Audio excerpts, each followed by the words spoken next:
फुलंब्री तालुक्यातील पाल जिल्हा परिषद गटाची निवडणूक ही चर्चेची ठरली असून या तिरंगी निवडणुकीकडे संपूर्ण तालुक्याचं लक्ष लागून होतं। या निवडणुकीत राष्ट्रवादी शरदचंद्र पवार गटाने बाजी मारत विजय मिळवला असून यानंतर काँग्रेसचे पराभूत झालेले उमेदवार हे मतदारांच्या भेटी घेऊन आभार व्यक्त करत आहे। निवडणुकीवेळी पाल जिल्हा परिषद गटासाठी काँग्रेस पक्षातील 2 उमेदवारांनी उमेदवारी अर्ज दाखल केले होते।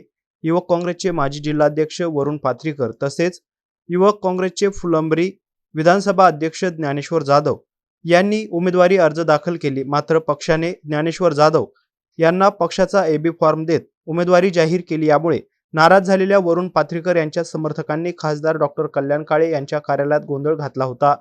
यानंतर वरुण पाथरीकर यांनी काँग्रेसशी बंडखोरी करत शरदचंद्र पवार यांच्या राष्ट्रवादीकडून फॉर्म मिळवत ही निवडणूक लढवली आणि निवडणुकीत मोठ्या मताधिक्याने ते निवडून देखील आले। काँग्रेस पक्षाच्या उमेदवाराला या निवडणुकीत पराभवाला सामोरे जावे लागले। ही निवडणूक एवढ्यावरच थांबली नसून काँग्रेस पक्षाचे पंचायत समितीचे उमेदवार देखील काँग्रेस पक्षाच्या जिल्हा परिषदेचे उमेदवार यांना सोडून राष्ट्रवादी सोबत गेले आणि ही निवडणूक लढले। यावेळी एक आगळीवेगळी युती बघायला मिळाली। राष्ट्रवादी सोबत पंचायत समितीसाठी शिंदे सेनेचे उमेदवार यांनी मिळून प्रचार केला होता, ते देखील या निवडणुकीत निवडून आले।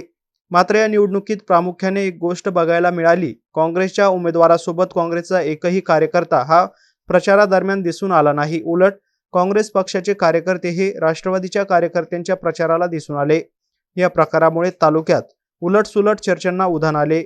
आता या निवडणुकीच्या निकालानंतर विजयी उमेदवाराच्या गावोगावी सत्कार सभा होत असताना काँग्रेस पक्षाचे पराभूत उमेदवार ज्ञानेश्वर जाधव देखील मतदारांच्या भेटीला जात असून निवडणुकीत जय पराजय हा होणारच। मात्र ज्या मतदारांनी आपल्यावर विश्वास दाखवला अशा मतदारांना विसरून चालणार नाही असं मत देखील यावेळी त्यांनी व्यक्त केलंय। महावीर जायस्वाल, एमसेन न्यूज फुलंब्री, छत्रपती संभाजीनगर।